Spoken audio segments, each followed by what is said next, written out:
The mark of the circle. The night felt heavier once Ramirez and Briggs drove away.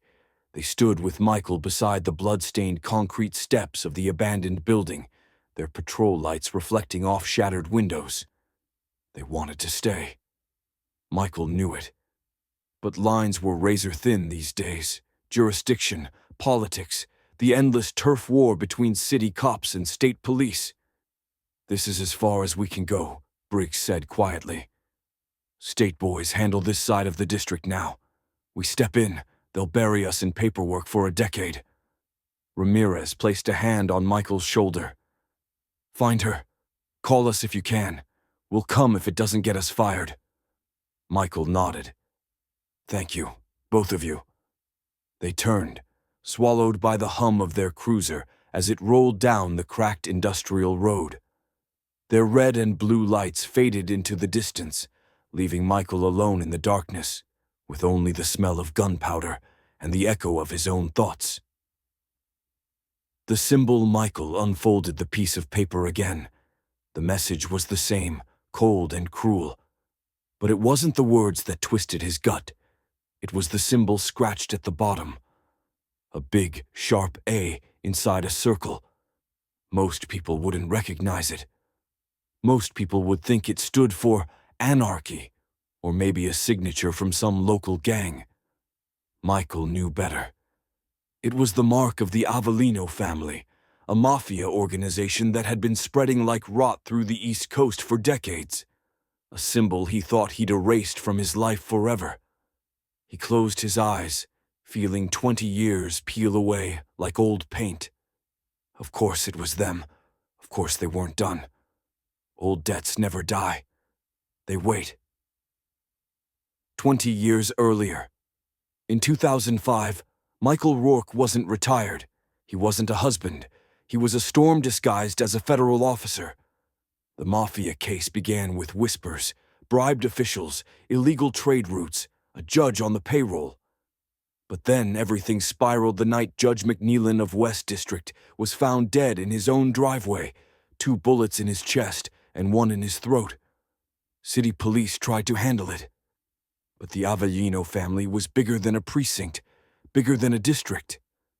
They'd been building power since the 1990s, extending long fingers from Italy into the United States, dragging old traditions of control, fear, and silence with them.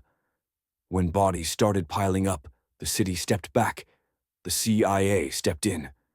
And they sent Michael. The Italian roots CIA intel dated the Avelino family's expansion back to 2003, a bloody year in southern Italy. A small coastal town, San Pietro, had been swallowed whole by mafia rule. Anyone who refused to work for them, dock workers, fishermen, shop owners, were executed publicly.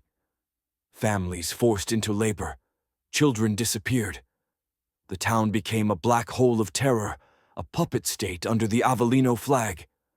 Michael spent months undercover in Italy, tracking the money, the lieutenants, the hidden bosses. He saw firsthand what they were capable of. He saw what they did to people who resisted. And he promised himself one thing. One day, he'd tear them apart.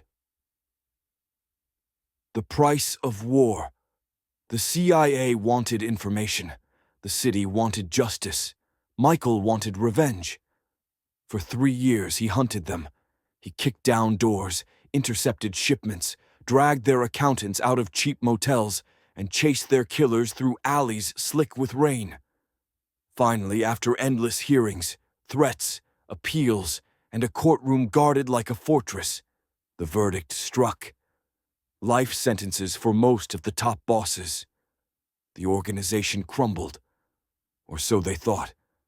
But like weeds growing through cracked stone, some roots survive no matter how deep you cut. Lieutenants slipped away. Money vanished. Safe houses relocated. For years, the Avelino family lurked underground, waiting, rebuilding, whispering Michael's name like a curse. They never forgot the man who destroyed them. And now they wanted the one thing he always feared they'd reach for. Anna. The present, Michael pocketed the note, jaw tightening. He remembered every face he put away, every one of their threats, every grudge etched into their eyes as guards dragged them out of the courtroom. They weren't after random revenge. They weren't after ransom. They wanted something far more dangerous, information Michael still carried in the back of his mind. Files never written, names never recorded. A CIA black operation that only a handful of ghosts knew existed.